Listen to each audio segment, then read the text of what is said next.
It's a busy Saturday in the K. We got 7 games for you tonight with lots of drama and goals, just the way you like it. My name is Andreas Sachenko and you're watching Daily KHL Update. It all began in Shanghai, China, where Kunlun Red Star hosted Admiral. First goal of the game came 32 seconds into the second period. It's a shorthanded marker by Corey Kane. Lucas Lockhart steals the puck, streams down the right wing, and Kane puts it home on the rebound. That's his 8th of the year, and Kunlun lead 1-0. They hold on to the lead up till the final seconds of regulation, but then Admiral scored with the extra attacker out to tie it up. Victor Alexandrov shoves it in from the doorstep. They review the play and the goal counts. Overtime solves nothing, so it goes straight to the shootout. Robert Sapolic and Victor Alexandrov score for Admiral, and they take the extra point. They win 2-1 in the shootout.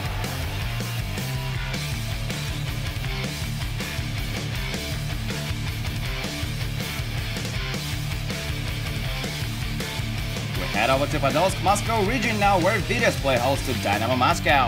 It's a Varnikov show in the first 40 minutes of play.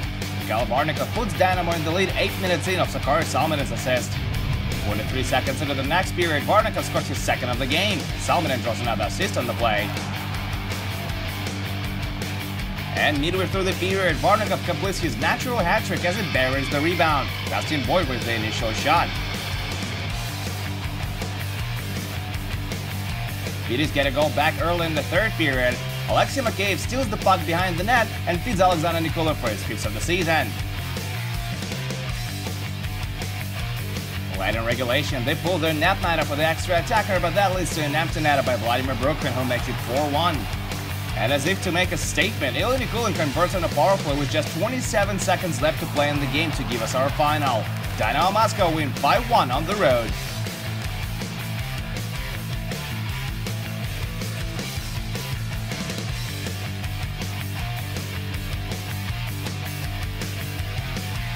We travel to Cherpovets now, where Severstal challenge Avangard. 8 minutes in, the Hawks open up the scoring. Rookie Artyom Manukyan scores his first career KHL goal. He set Junior Hockey League record in points last season. This is his first marker in the big league. Severstal bring it back to even later in the period as they convert on a power play. Captain Dmitry Kagorlitsky with the assist, Alexander Bumagin with a huge clapper for his 4th of the year.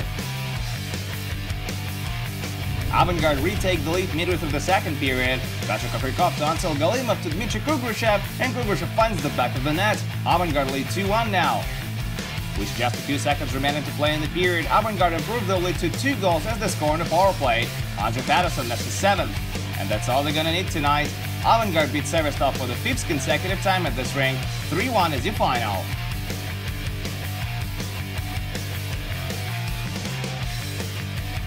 We're now Nizhny Novgorod, where Torpedo meet Boris. 3 minutes into the game, home team gets on the board. Sergei Kostitsyn registers his 1st point of the season as he beats Denis Parshin for his 6th goal. Torpedo lead 1-0. Just over a minute later, Boris tie it up. Roman Starchuk's first shot is blocked, but he scores on his own rebound. Late in the period, Torpedo get their lead back. Gennady Stelarov finishes off a great passing play. Vladimir Galuzin and Denis Parshin with the assists. Just 38 seconds into the next period, Boris bring it back to even again as Darren Dietz scores a power play goal from the slot. That's his 6th goal of the year, and we're tied at 2s. 14 seconds past the halfway mark of the period, Torpedo get their 3rd lead of the game as Kaspars Daugavich nets a power play goal of his own. Evgeny Morzak, who drew the penalty, gets the only assist on the play. Boris forced overtime with a goal late in regulation. You got it, top goal scorer of the game, Nigel Dawes is credited with the marker. These two will go the extra mile. It takes Boris just 40 seconds to win it. Lyndon Bay feeds Nigel Dawes on open ice, and Dawes scores his 2nd of the game and 22nd of the year. Boris win the thrill of 4-3 on the road.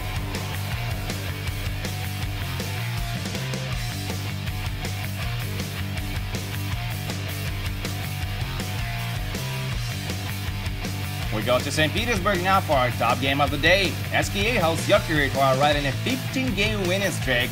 They need to win 5 more to match KHL record of 20 consecutive wins set this season by none other but SKA. Quite a headline. There's no scoring in the first, so pick it up from the second. Mika Niemi springs up for a breakaway, and it leaves no chance to Igor Shostorkin. 1-0 Jokerit. SKA tied up just a few minutes later. Patrick Hursley takes a powerful shot from open ice, and Sergei Shirokov buries the rebound. It's a power play goal, and we got a 1-1 hockey game.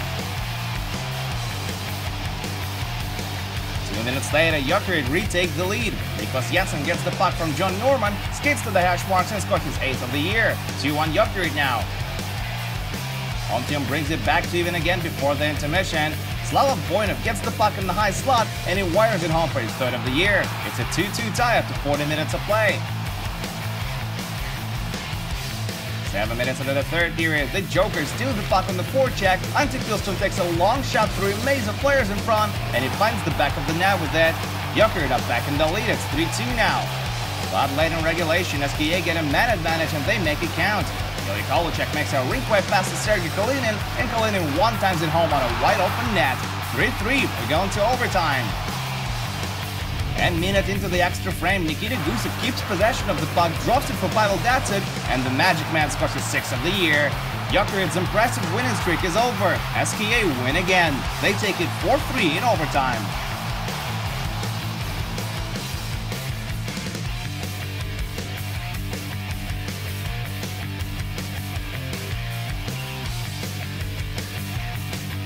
We're now in Moscow for another big game of the day. Red Army face Lokomotiv, led by their former coach Dmitry Kvaltanov. Midway through the period, Igor Korshkov goes to finish his check on Sergei Shimakov. Shimakov goes down, and the ref gives Korshkov 5 in a game for checking to the head. Korshkov is clearly not happy with the call. A few minutes later, 4-on-4 hockey, Sergei Shimakov beats Maxim Shalunov from the corner, and Shalunov snipes it home for his 5th of the season. 1-0 Red Army. Lokomotiv get back even midway through the 2nd period. Alexander Polunin finds the loose puck in the slot and a wide open net to shoot at. Polunin scores his 2nd, and it's a tie game. A few minutes later, Lokomotiv score another power play goal to grab the lead. Alexander Kadekin dishes it to Pavel Koldev. Koldev shoots from the point, it goes wide, but Kadekin buries the rebound off the end boards.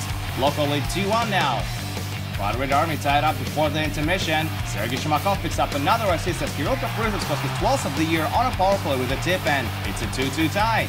There's another game misconduct late in the period. Matt Robinson gets stopped for this hit on Pavel Kolodov. This game is rather physical. There were 61 hits and 84 penalty minutes, including the 2 game misconducts. It ends in overtime. Danila Palkov goes coast to coast with the biscuit and beats Lars Ukasov for his 7th of the year 5-all. Loko beat Red Army for the first time this year. They take it 3-2 in overtime.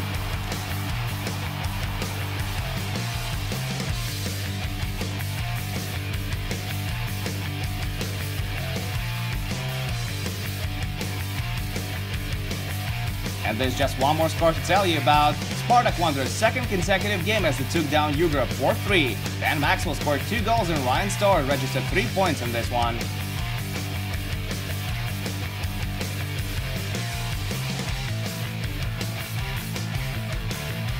That's it for the KHL update. Make sure to come back tomorrow for 4 more games, including Salavati Live Tractor and Agbarsk vs Metalurg.